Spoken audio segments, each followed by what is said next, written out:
Good morning and welcome to Coffee with Alain.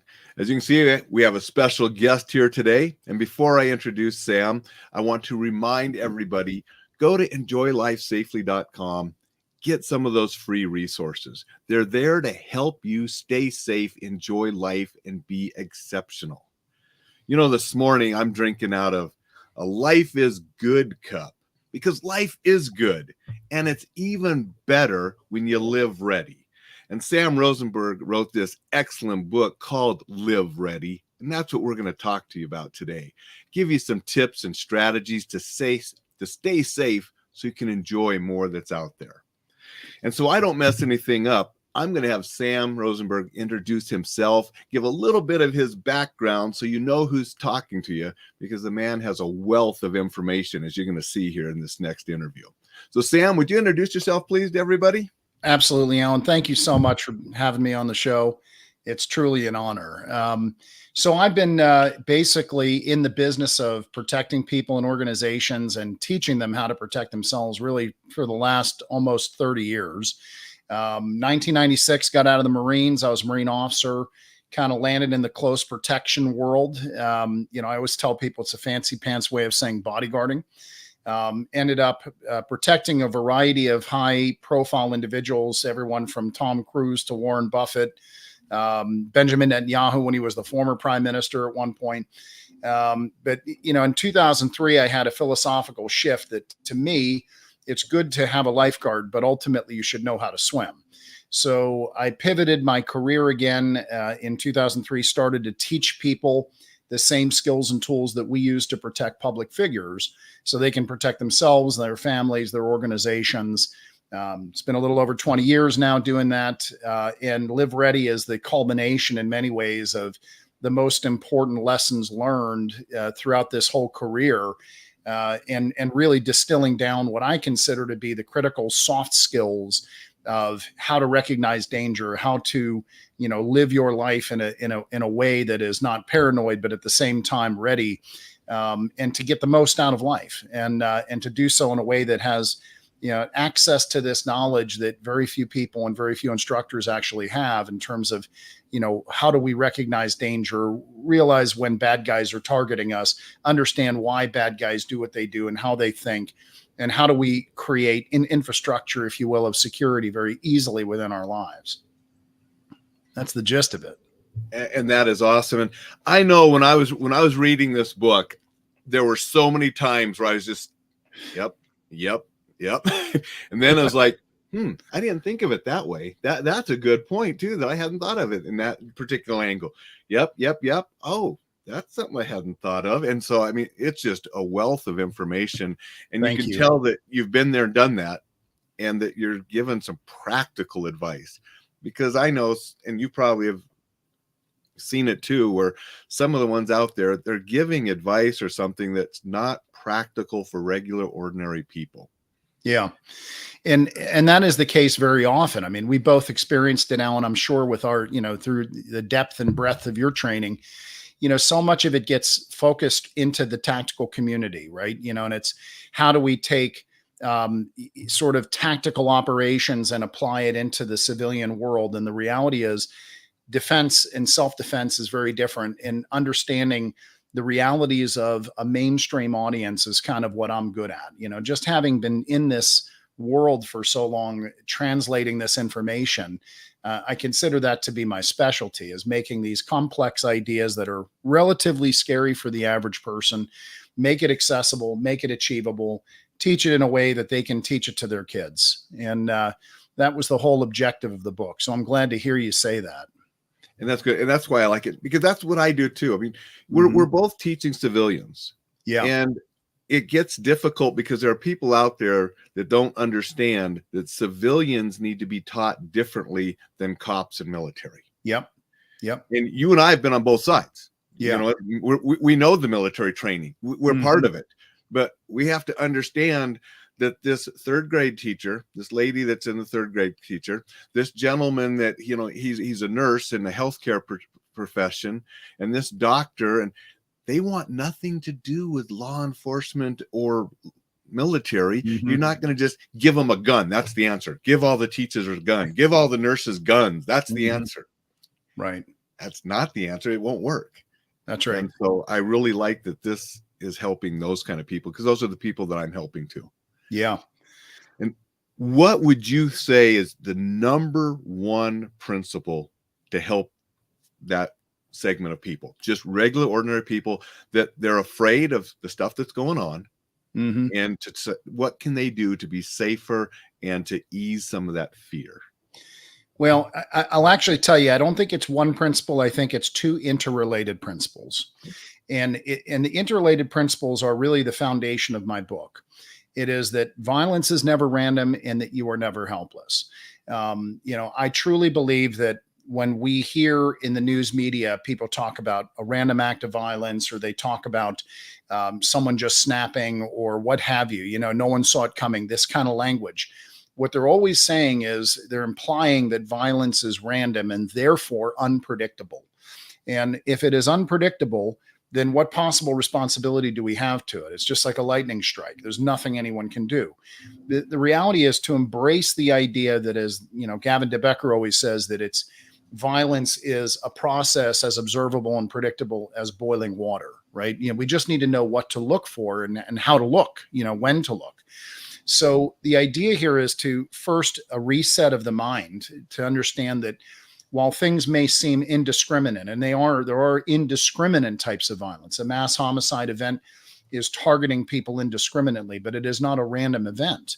There are processes and procedures, if you will, in place there that we can observe and see if we're in the right position. And when we're actually even on the X of that attack, there's things that we can do. And that was where the second interrelated component of this is, that we are never helpless. I think that most people, particularly civilians, that third grade school teacher, they have a tendency to think of things in the physical. And they say, but how am I as a 100-pound woman going to take a gun off of a guy who's 300 pounds? Or what am I supposed to do against someone 3 times my size? And these are very logical and appropriate questions. But the reality is that you're never helpless as long as you can control one factor, if that factor is your mind, your ability to think and make decisions. So, to me, the real basis of the shift that I try to make with people, and the shift that I would like this book to enable people to move a little bit down that path, is more of a mindset shift. It's more of an understanding that, hey, this is a facet of life that is very scary. And because it's scary, we tend to not know where to begin with it. And there's so much conflicting information out there that people just throw their hands up and say, I'm just going to leave this to the professionals, the professional lifeguards. But the reality is we have to take personal responsibility for it, and you can. And once you do that, you realize there's action steps and there's simple measures that you can put in place that will enable you to never really be helpless in those circumstances, to not freeze, to be able to override some of those natural physiological responses and give you a legitimate chance, no matter what the situation is. So to me, it's this long-winded answer to your simple question, to understand that violence is never random and that you are never helpless as long as you can control your mind. And that's the key. And that is awesome. And that reminds me, and I've told this story before at times, where it was a number of years ago. There was a shooting out at like a newspaper over in Maryland, somewhere in there. One of the many shootings we've had. But I'm watching the news, and the guy is saying, well, I was hiding under the desk and I could hear him reloading. And I'm like, that's your opportunity. And then they interviewed another person, and he's like, well, there's just absolutely nothing that can be done in a situation like this. And I'm just like, no, I wrote a whole book about things before, during, and after that can be done. Yeah. But yeah, getting people to get past that helplessness, Mm-hmm. and I love the learned helplessness examples you gave in the book, because I talk about that same kind of stuff, and about we have to get over that. Everybody's telling you, let the professionals do it, let this do it. It's like, we have to do our own. Yeah. I mean, it really is that. And if you don't mind me sharing a little story from the book, Alan, Certainly. It's kind of like the pivotal story of how I got into this whole pathway of security, which is, to me, always, I still think of it as comical, right? I was in before I was in the Marines, I was in college. I was at the University of Pittsburgh, and I was a wrestler. And a buddy of mine comes up to me one day and he says, "Sam, do you want a job where you can meet lots of girls but get paid next to nothing?" And I said, "Of course." And the next thing I know, I'm working as a bouncer in a college bar, right? And this was my first security job. And here I am as a 20-year-old kid. I'm not even old enough to drink in the bar, and I think of myself as this tough guy. Big, physically strong, fast, all that kind of stuff, in great shape. I'd done martial arts, I'd done wrestling. And, the crisis response plan that they taught me in this organization was a conversation. This is, okay, you guys hang out in the vestibule and you check IDs. And when there's trouble in the bar, we'll flash the lights and you come running in and figure it out. Right. And this is what I was taught. I didn't know any better, but that was the sophisticated plan. And I remember, Alan, I was on my second shift and, place is jammed. I'm sitting in the vestibule trying to check IDs and look like I know what I'm doing, and the lights flash. And so, me being the gung-ho guy that I am, I got to be the first one through the door. And I make my way through the crowd at this fight that's going on. And it was kind of an anomaly because it was like this older guy who was probably not even 40 at the time. Okay. But in my 20-year-old perspective, he was an older guy. And, he's getting the better of this college kid, but it just didn't fit. Right. So I get to the fight. I push the older guy off and I pin the college kid to the bar because I didn't want him to come back swinging. And my assumption was my fellow bouncer would grab this guy. But he hesitated. The older guy didn't. He kind of bounced off the crowd, pulls a gun out, sticks it in my face and says, "Now I'm going to kill you." And you know how they say your life flashes before your eyes in these situations? Well, I mean, I can tell you my life has never flashed before my eyes, and it didn't do so in this situation. It hasn't done it in any of the other situations I've been in that would be objectively qualify as life and death. But what did happen was interesting and relevant, and why I share the story with our viewers and our audience and my students is my brain jumped back to a memory of me having a conversation with my dad. I was like 12 years old at the time doing karate or something. And I said, "Hey, Dad, what do I do if a guy's got a gun?" And I remember him telling me in this sort of well-meaning but ultimately unhelpful way, he says, "Well, do whatever the guy with the gun tells you." And that program had gone into my little computer banks, And I remember this memory took a millisecond to happen. And when I fast forwarded to this moment, the situation didn't compute. The bad guy wasn't telling me to do anything. He had threatened me. It didn't compute. And as a result, I just froze. It was like the hourglass coming up on the computer screen. And, the idea was that, there was the first time that I ever had an adrenaline reaction. It was beyond, like, when I was competitively wrestling or whatever, there was always adrenaline, but I never had a situation where everything got quiet and all you could see was the barrel of the gun. And this whole paralysis moment felt like it lasted for, minutes, even though it was probably just a couple seconds. And the thing is, the way it was resolved was I realized that at some point, the little inner dialogue is like, this is thoroughly unproductive. You got to do something here. And I looked around the gun at the guy's face, and his body language indicated to me it wasn't going to shoot me in the face. So I was able to grab the gun and we negotiated our way out of it. And it was truly more luck than skill in any capacity. But what was interesting about this moment was this got me thinking, and I got very uncomfortable later on. My fellow bouncer decided to quit. He says, they're paying us $35 a night before taxes for this job. He goes, "This is ridiculous." And that was the end of it for him. And I thought that was reasonable, but my brain didn't go there. It got hung up on this question of what the hell just happened here.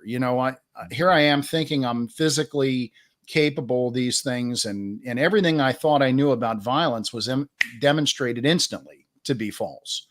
And the realization I had that made me uncomfortable was it was not my body that had failed me. It was my mind, my ability to think and make decisions. And so that set me on this journey. I was going to become a school teacher, and I decided I'm going to go figure this out. Went where I thought the toughest people on the planet were, joined the Marines, yada, yada. Here we are today. The thing about it is, the reason why I like to share that story is because I think it's very important for people to understand if they don't have a pre-programmed strategy. If you haven't taken the time to plan ahead and say, what would I do in the event of X, whether it's something as extreme as a guy with a gun or an active shooter event, or even just an everyday self-defense situation, some bad guy approaching you in what we would classically refer to as an interview. The idea here is, how do you manage that? If you haven't thought through those things, you will not be able to process that and make good decisions in the moment. That what really everything is based on is experience. And you can get experience only one of two ways. You can get it the easy way or the hard way. You can get it the hard way by going out there and hopefully surviving difficult situations and then having a frame of reference, or you can do it through training. And you can base it off of the experience of people like you, people like me who have been there, done that, broken it down. Here's what the data tells us. This is what you need to know. And here's how we frame this computer that is our mind. Because, the default setting, as you well know, is we freeze, right? We don't fight. We don't rise to the occasion. We fall to the level of our training, right? And ultimately, getting people past that idea that, hey, I am helpless in this situation. The only thing I can do is hide underneath a desk, which is totally pointless and meaningless in a critical incident, or there's nothing I can do programming, right? I have to hope that someone comes and saves me.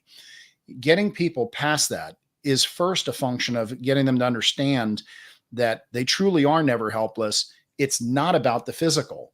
It didn't matter how big and strong I was compared to the guy I was dealing with. I was objectively younger, stronger, faster, in better shape, Division I wrestler. All this kind of stuff was pointless given that my brain stopped functioning.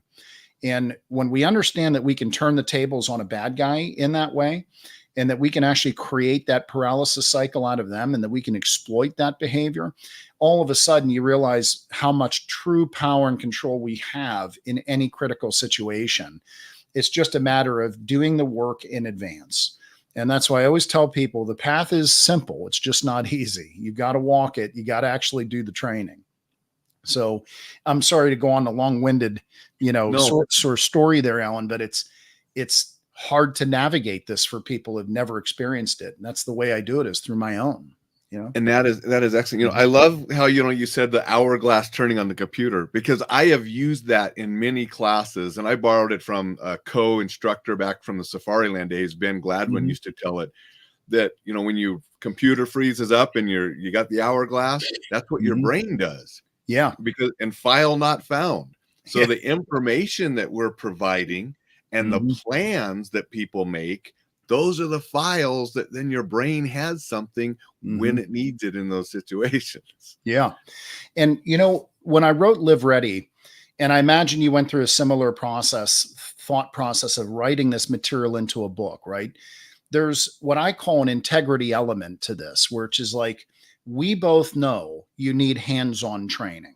So how can I provide information in a book that with full integrity will actually succeed in making a difference in people's lives?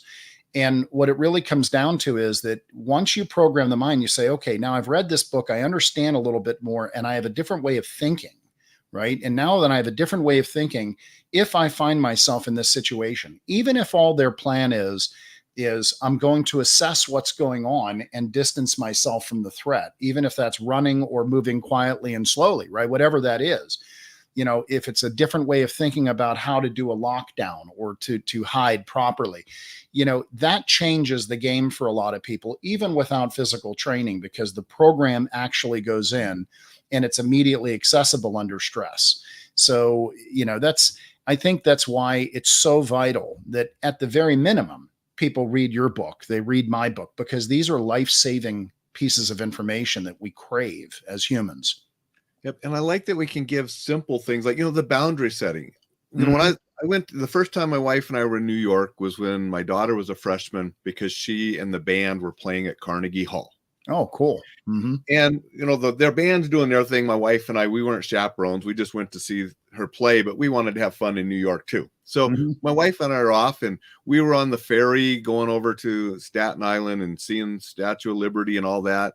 And these guys coming up wanting to hand you the CDs. And, and I'm just, you set the boundary. I don't want it. I don't want him close to me. I don't need it. and my wife is like, it was a little rude. I said, Mhm. I know, but I Mhm. didn't want him close to us. Yeah. And one of the kids that was in Cosette's band had one of those CD guys come up to him when they were off, and there were a couple, doing their own little things once in a while. They were in a small group of kids, and gave him the CD, wanted the money because, oh, okay, I'll give you some money. And when he took out his wallet, the guy snatched $100 and ran off. The Mhm. kid lost $100. Yeah. And when my wife heard that, I was like, that's why I didn't let him close to us. And that's what we Yeah. need to teach people. And that's what I try to stress to my daughter. You set boundaries. You don't Mhm. let people come close. Yeah. And a lot of it, you said something very powerful there, which is that was a little rude, right? Is this social construct, right? That I think that for decent people on so many levels, right? We go so far out of our way to do everything we can to make people feel inclusive, welcome, safe, comfortable. We're polite. This is the structure of our society. The civilness of our society, which is lost to some degree now, but there's still this backbone of it. And I think a lot of people have a hard time understanding that to a lot of people, kindness equals weakness. And that's what they're testing for, and that's what they're preying upon. And the concept is that ultimately we have to be able to trust that radar. And our radar, I'm sure you've read Gavin DeBecker's work and familiar with, Yeah. I'm a big believer in the intuition and the whole idea of that.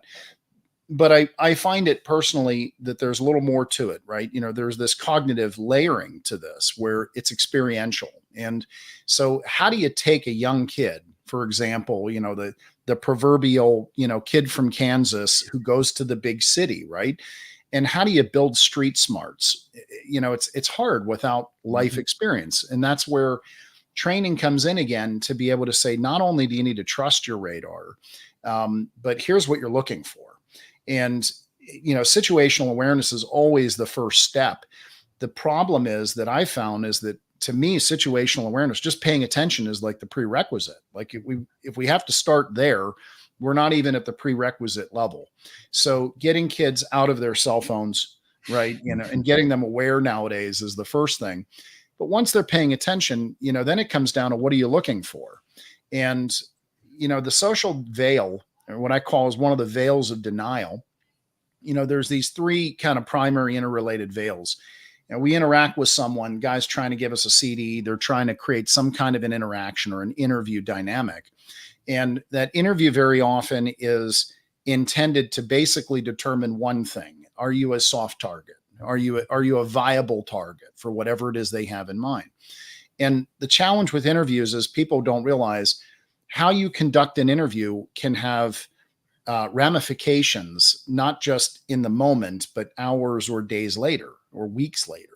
So you got to be careful when you get those warning signs and you're interacting with people, that you manage it right. And what a lot of people do is they get a bad vibe. They go, creepy guy in their brain. And they get this fear-based reaction. Maybe the hair stands up on their neck, whatever it is. But then they immediately go into these denial veils. And the primary one is actually what I call the veil of normalcy. So we go into a type of normalcy bias, where normalcy bias is defined as wanting things to be normal and looking for evidence of normalcy, even when there's lots of evidence to the direct contrary, right? So what happens is, it's very destructive to our sense of sort of safety and well-being as humans to contemplate the idea that someone could try to do them harm. And so what we do is we look for all the reasons why it's all just okay. Everything's actually just fine. I'm overreacting. And we have a tendency to first talk ourselves out of things by saying, well, it's probably nothing. The social veil is what comes in when we go, but I don't want to be rude to people, and I don't want to judge a book by its cover, and I don't want to, profile anyone. And, obviously we don't want to profile people. We don't want to fall into, biased thinking. The difference is that if you're going about your life and you interact with people on a daily basis of all races, colors, creeds, and you don't have these thoughts, and then one time you do, that anomalous the anomaly of that is actually the indicator that it's a problem, right? And needs to be heeded, and not something that instantly we should go into the social programming of, oh, I need to do a bias check. No, what you're really doing is you're making yourself more vulnerable. You want to do is pay attention to that alert and simply look for greater evidence, or at least keep your distance and throw those boundaries up. The concept here of being able to override, sort of, or at least not allow these veils of denial to override our radar is the first step, because what enabled you to very quickly create that boundary, obviously, is your experience and the fact you trust your radar. And, when people go into that, but I don't want to be rude, that's social programming. And it's all part of the process that predators use to prey on the innocent, because they know that it's a manipulation, and it's a manipulation that works. It's the same reason why, if we look at the most extreme bad guys, right, sociopaths, and I've spent an inordinate amount of my career dealing with potentially, or, really what I think of as sociopathic types of people. They may not be extreme sadistic sociopaths, but they definitively are in that sociopathic scale. And one of the challenges there is sociopaths are so good at using charm and persuasion and manipulations, deceit. But whenever they get backed into a corner, they always rely on the pity play, woe is me, to affect a positive outcome for them. The reason why that manipulation works so well is the same reason why a lure works with a child to get him off of a playground, because it plays to our empathy. It actually plays to the thing that makes us human, and that makes us, if you will, very decent people. And, we all feel empathy for others. We don't want other people to suffer. We don't want to hurt people's feelings or otherwise. And as a result, we're vulnerable to that. And we all have to recognize, as a decent person, you are in fact vulnerable to this. And the people who prey on that vulnerability will do it without any kind of conscience. And when you recognize those warning signs, those barriers, those boundaries have to go up.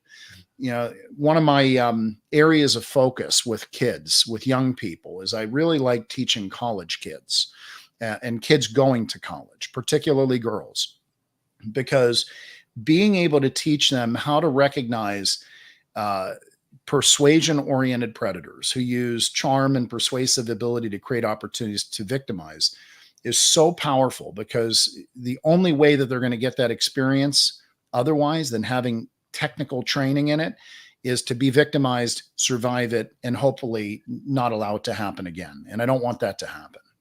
And the statistics are alarming, beyond anything else, that college can be one of the most dangerous times in a young woman's life, particularly when 1 in 4 women gets raped in college. It's just absolutely out of control.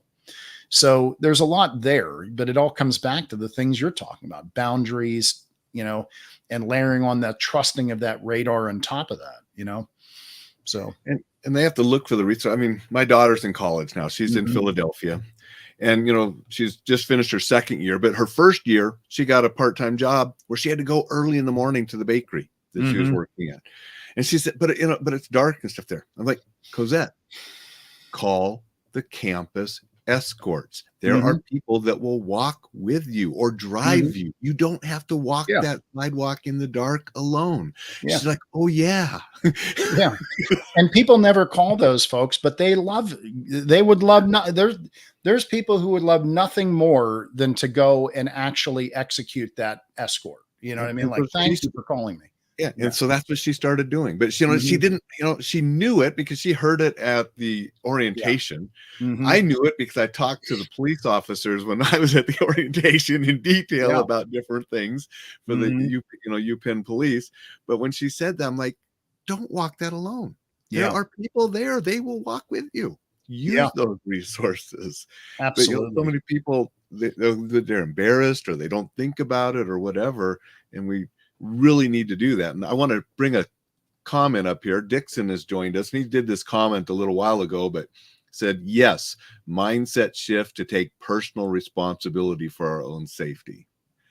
Yeah. And thanks, Dixon. That's right. Dixon is a friend of mine, Mhm. a longtime martial artist. We both teach at this big event in Florida every spring. So Mhm. good guy and martial artist. And so nice that he joined and said that. Awesome. Yeah, I appreciate the comment. Thank you. But what else? Actually, we got a lot of people. It's summertime. People Mhm. are starting to go on vacations and so forth. What are some of the things that you think are most important for people so they can go and enjoy a vacation safely? Mhm. Yeah, I mean, without going down the rabbit hole of, say, international travel is a little different animal. Let's talk universal behaviors. So situational awareness, as we talked before, is the most important facet. If you can, as Sun Tzu always says, the best victory is one that does not involve a battle, right? So in whatever paraphrase version that is, right? Yeah. The dynamic here is if we can recognize the danger in advance, that's key. Now, let's just assume there's people listening to this that are already situationally aware that if they're listening to you, they're already in tune with this subject matter.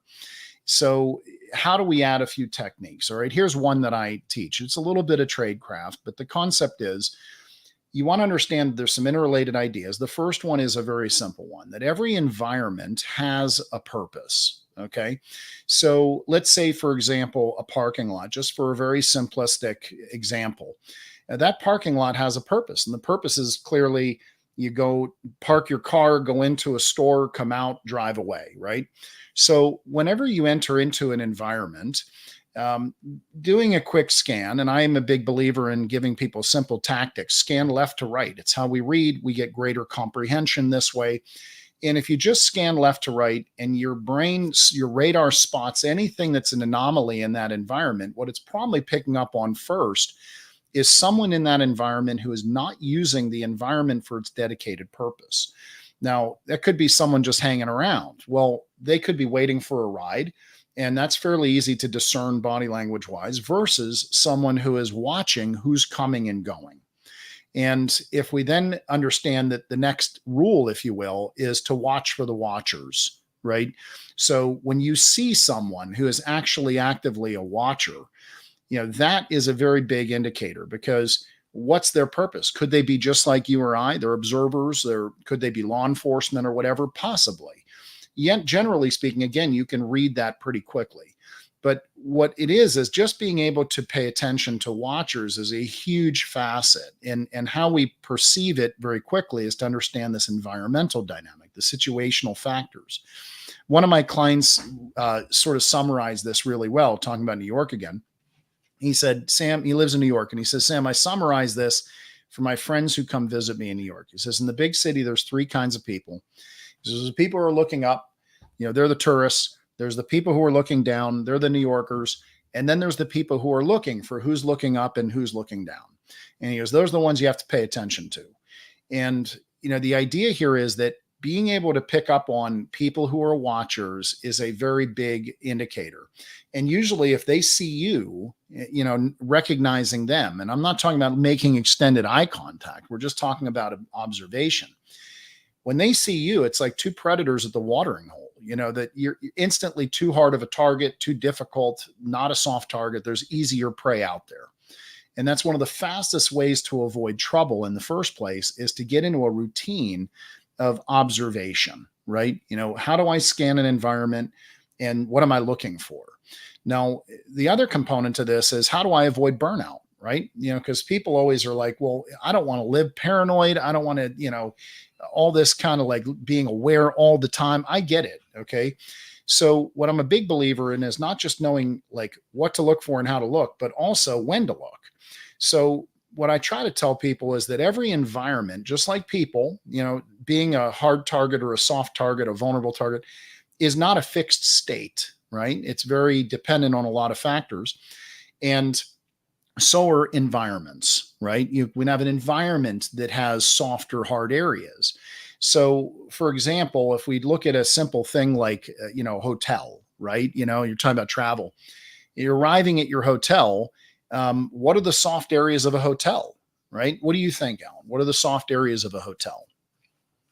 Well, your exits and entry Mhm. points, Yeah. your lobby where the hotel elevator is, Mhm. those. Of course, yeah. So a lot of people, of course, the average person will almost always say something like the stairwells, right? And when was the last time you used a stairwell in a hotel? Okay. A lot of people will say, well, on your hallway because there's very few people there. But if we think like a bad guy, right? And I always tell people, I've spent 30 years just about thinking like a bad guy. It's like how you play the game of chess when you're doing protection. um, when we think about it in that context, if a bad guy's trying to find a good target and they're evaluating who could be a good target for whatever their purpose is, rape, robbery, murder, assault, whatever it is, they're not going to hang out in the stairwell hoping that a viable target just strolls across their path.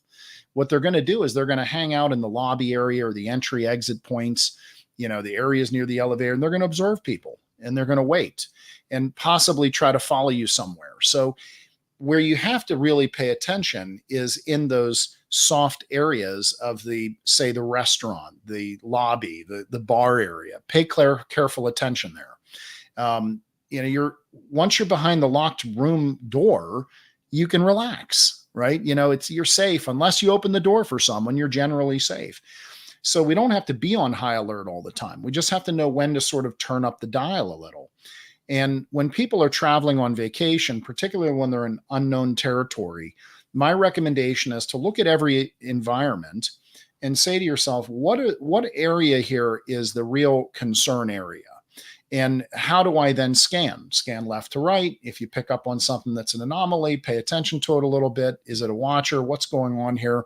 And just give yourself a really simple rules you can follow. Okay. And part of this is knowing what your options are. So we can take that same logic to anything. We can look at an airport, right? Once you're past security, yeah, you have some risk of maybe getting your wallet lifted or your bag stolen, but the reality is you're not really in risk of violent crime, right? But prior to security and baggage claim, the ride share areas, whatever, you got to pay attention. So knowing when to turn it up and when to turn it down allows you to avoid burnout and to live with a little more confidence and a little more, sort of sanity in this. The main thing though is that what people have a tendency to do is they don't really practice this behavior. So here's a really simple tool I recommend people. This is like one of my favorite things to tell parents to do. I did this with my kids for many years. We go to a restaurant and we play a little game. And this is great when they're young, especially. Okay. But at any age. And they knew at some point they were going to sit down. I was going to ask them, where is the kitchen? Okay. And I wanted them to be able to tell me without looking around at that point where the kitchen is. And the reason why is because what is in every environment, in every restaurant around the world, where is there always a second exit? Always through the kitchen. So the reason why people don't think this way is because the kitchen or backstage of a concert are off limits areas. And we want to think past that and understand, hey, there's a secondary exit. If a threat happens in this environment, what are my options? If my only option is the pre-programmed way in and way out that I came in, right? The only way out in my subconscious mind is the way I came in and I can't get to it. That's where you get into more panic and paralysis reaction.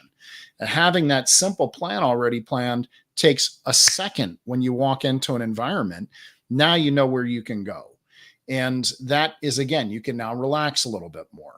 So the story I like to share is one time going to see the Nutcracker with my family. Okay. And it was kind of funny. It's just my wife scored these tickets. It was unbelievable. Like we were dead front center, right by the stage. And, but it was like the worst possible seating for any exit if you had an emergency of any kind of fire or anything else. And not only was I with my young kids at the time, I was also with my elderly in-laws. So I'm looking around like, if we had to leave this place in any kind of like hurry, we're stuck, except that we could go across the stage. So I evaluated, it took about a second and a half. I turned to the group. I said, hey, I just want to let everyone know before the show starts, in the unlikely event we have to leave this area quickly, if there's an emergency, we're going to go over the stage and we're going to go backstage. You guys okay with that? Everybody was fine with it. It took about 2 seconds to make the plan, about 5 seconds to communicate it, get buy-in. Now we're set. We can relax, even though it's not where I would have chosen to sit from a tactical perspective. You know what I mean? And still enjoy the show. I'm glad you said that. I'm going to interrupt real quick because, a lot of people do. They're like, well, I'm going to put my back to the wall and here, this is where I'm. But in practicality, you don't always get that. If it's a super busy restaurant and you really want to eat there with you and your party, you're going to take the table that they give you. You might not get the preferred one. Or if you have tickets, you don't always get a choice of where your tickets are in a theater for a show so then we just have to assess what is the best with where I'm at. Exactly. And that's just living. That's how we live our lives. Right. And that's really the difference between people who are sort of live ready, if you will, is that you can be anywhere and do anything you're doing and establish for yourself a degree of greater sense of security and awareness without having to have these conventions of, if I don't have my back to the door, I'm somehow vulnerable. Or if I can't carry my gun, I'm not going there. You know what I mean? There's you will not live life to its fullest in that way. I could share lots of stories. One of my clients survived the Mandalay Bay shooting. And, it was a very powerful story, and he had a very powerful psychology around this whole thing. But one of the things that always stuck with me after his story was, and I included it in the book, was because, after the event, I remember asking him, I said, what would you do differently? Would you do anything differently? And he says, absolutely not. He says, if we give in, if we don't go to the concerts, if we, change our lifestyle, then the terrorists win. And I thought that was a very powerful psychology. And I was thinking he was going to say something simple, like I wouldn't wear flip-flops to the show. You know what I mean? Like I'd wear better shoes. I mean, we can wear better shoes and still enjoy it. But the concept is, the mindset was very, very powerful, So, and that's what you're saying too. I mean, one of the nurses that went through the Safariland course when I used to be on the team teaching the Safariland training, she was down there in Vegas on that shooting as well. Yeah. She got out of the thing, and being a nurse, she went back and started giving first aid. Her husband was also in the medical, and they both went back helping people. Tremendous. If it was done, just terrible thing. And I'm sure they saved lives. She says she believes that the going through that Safariland training helped them just in the right mindset, but then they did go back and they were helping wounded and so forth. But, yeah, tremendous.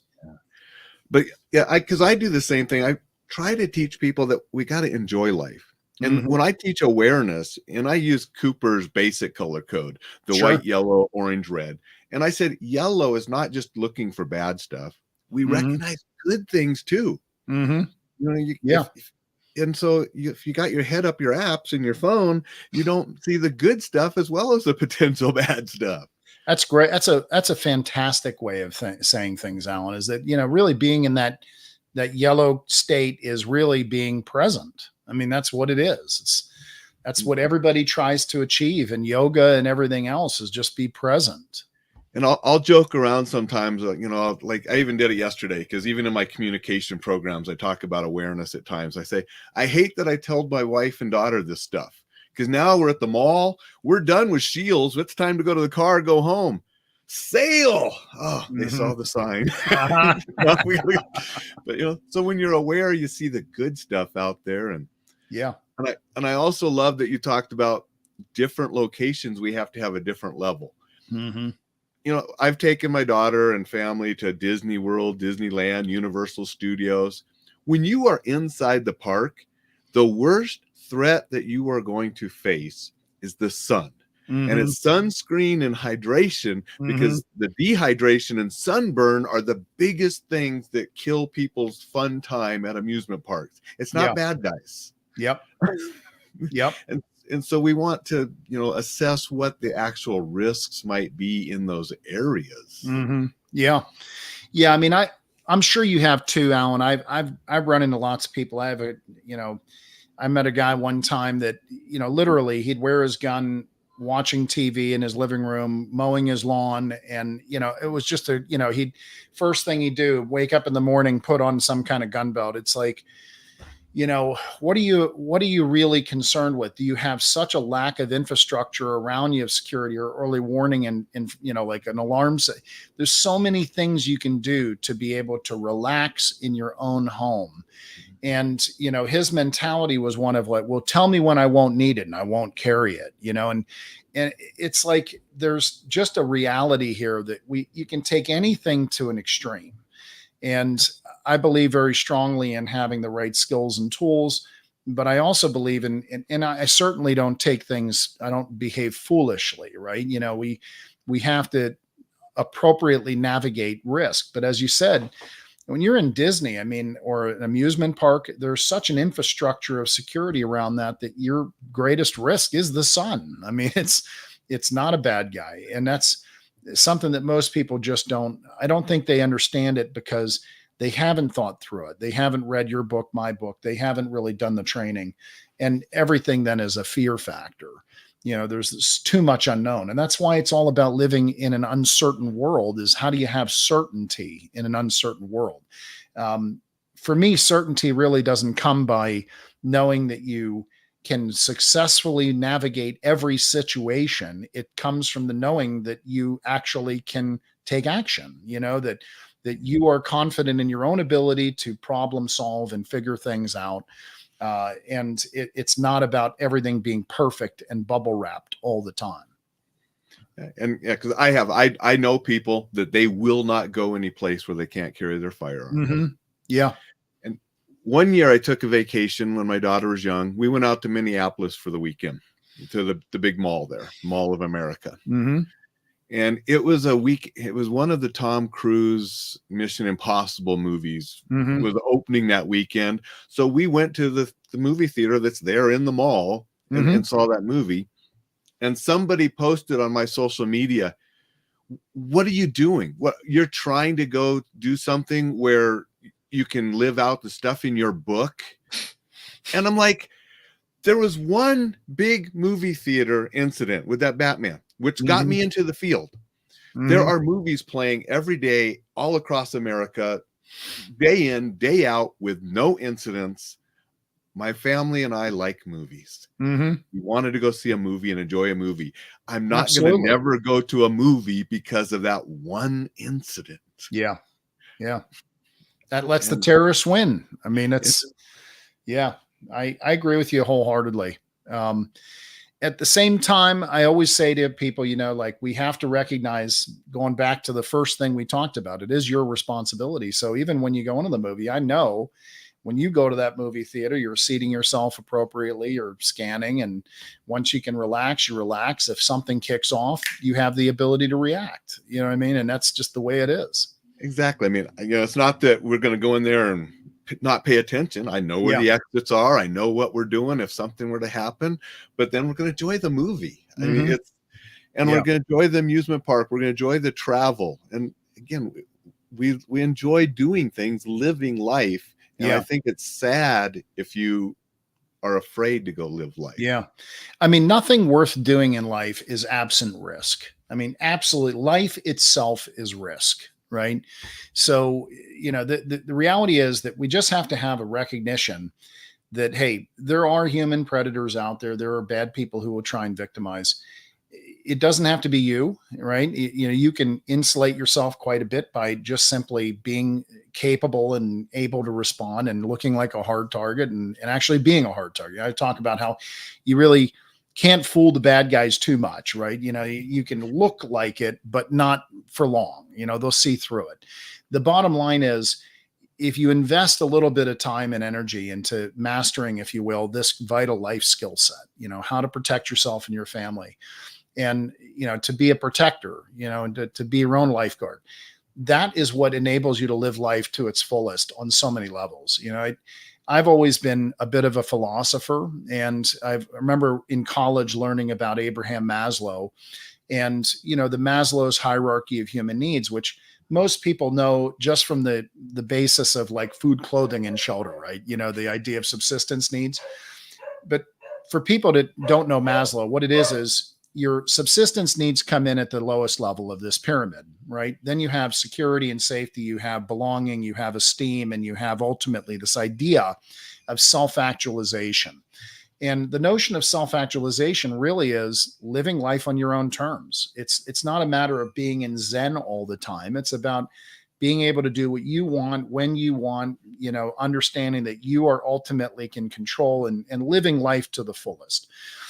The challenge it's what's interesting is I've worked with a lot of high profile people and people who are rich and famous and people who have conquered every possible objective assessment of life in terms of monetary success, financial stability, infrastructure of safety and security around them, bubble wrapping around them. And they're still very insecure people because they recognize a bad guy could take it all away like that because they don't understand how to defend themselves, right? They don't understand how to manage the immediacy of their own environment if a crisis were to occur. And the real value of, a book like Live Ready, about training like we provide, is it takes you from the state of not knowing what to do in that category where you have this rung of the ladder missing completely. You've got all the subsistence needs, you have positive self-esteem, you got great family and friends, you're self-actualized to a degree, but there's this fear nagging. What quiets that and what sort of, resolves that doubt is not knowing or thinking that you're prepared all the time for anything, armed all the time, constantly in a state of alert all the time. It's having a true knowing that no matter what happens, you can respond because you can think, make decisions, take action. And it's almost like a healthy detachment from outcome because you realize, I don't care who you are and how well trained you are. Any one of us could find ourselves in a situation that we just cannot prevail in, you know what I mean? But that doesn't mean that we can't take that responsibility and take action. It's not about winning and losing. Those are outside objective assessments, or sort of like subjective assessments. What we're really talking about is just the ability to take action, not to freeze, not to collapse into that heap on the floor of paralysis and that immobility where we can't take action. And functionally speaking, that's the difference between people who can truly survive and thrive in difficult times versus people who collapse is this sort of infrastructure that we build. And I got to tell you, Alain, this is a great conversation, and you're doing great work with people. I know your stuff. So well, I appreciate it. And it's obvious you do too. And I want to do a couple comments here. Dixon said, vigilance may mean that you're always watchful, but the intensity doesn't need to always be through the roof. Yep. I like it. And then, Kellen said, great stuff right here. So thank you, Kellen, for joining and commenting. You. We've almost gone an hour. So when to close this up, because I host this podcast on Enjoy Life Safely website, because that's what I'm about. I want people to enjoy all the good stuff out there, but be safe doing it because, as we both know, there are bad people out there and bad things do happen. What is something that you really enjoy and a way that you make sure that you and maybe you and your family enjoy that safely? Wow. We love to travel, Alan. And, I think that, when I just based on my training and my own life experiences, what I find is preparedness is always the key, right? To having that dimension of confidence, if you will. And what I think of as preparedness is when we travel, I like to do my advance work. All right. So it doesn't mean that I go out there ahead of my family and map out everything, but I just try to make sure that I know exactly where we're going, what we're getting into, and I do my research in advance. And that doesn't mean I'm not spontaneous and that we can't just on a whim, we're going to go do something fun, go horseback riding, whatever it is. But I like to constantly look in advance and plan in advance. And that's how I effectively maintain a sense of safety and security, that I've already planned my routes, if you will. Okay. And maybe that fits with some people's lifestyle and maybe it doesn't. I certainly don't by any means. I'm not one of those people that has to have absolutely every minute, every situation planned out, mapped out. But I find that doing my homework is what gives me a sense of, okay, we've got this. We know exactly where we're going, what we need, how we're going to do it. And that allows you greater adaptability. And it's no different what you do with your home or your workplace in terms of planning, So advanced planning is what I do. I'll share something with you that I do that's inherently dangerous. That is actually pretty cool. That has nothing to do with my family per se. Okay, but I'm a blacksmith. All right, and I've been doing this for the last 11 years now. Actually, making knives, forging things, coke and coal forge, traditional type of stuff. Wow. Every piece of equipment in my shop is designed to maim or kill you, Alan. All right. And it's like there's no OSHA here. And it's fire, it's power hammers, stuff like that. It's one of those deals where it really keeps me grounded because I like to forge people. I really do. That's my passion. And I like to forge steel and make things out of iron. And I find it fascinating to be able to be a maker of something cool, and in particular, like working tools. But I'll tell you, that really does train you to be present. You got to pay really careful attention to what you're doing. So that's something else that I do, but that's just me. I dig that. Well, that is awesome. As we close, Sam, where can people get a hold of you if they want training? Where can people get your book? What's the best way to contact you and do those things? Yeah, go to livereadybook.com. That's the easiest URL. That's the landing page for my book. It's the portal right into my website. It'll take you to everything we do. And we do a lot of training. I've got a digital course coming out in about a month and a half that we just professionally filmed. That's going to be about a 15, 16 hour master course of all the modules and, all the essentials, if you will. We do seminars and training in person all over the country, all over North America functionally. But easiest way is livereadybook.com. Join my mailing list. I love to keep in touch with people and hear feedback. So please, if you enjoyed this, shoot me a comment, shoot me an email. I'll share it with you, Alan. I'll let you know what people are telling me.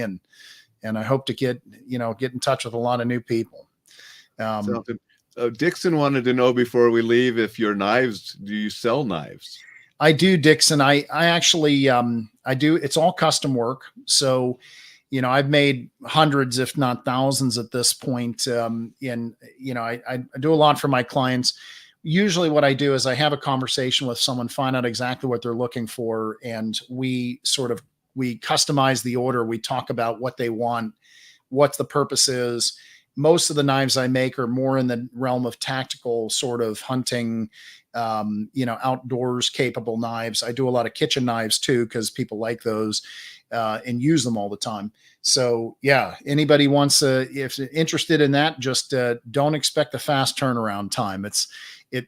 I'm a slow mover when it comes to that, and I've got a fairly decent backlog of knives in the queue. But always looking to take on new projects, and I love it. So just shoot me an email and we'll connect on it. That's awesome, Sam. I want to thank everybody that joined and watched live. Thank all of you that are watching on a replay, and thank all of you that are listening to the podcast. And especially thank you, Sam, for joining us today. LiveReadyBook.com, EnjoyLifeSafely.com, two websites. You can get a bunch of good resources. Thank you, everyone. Make it a fantastic Friday, and I'll see you tomorrow.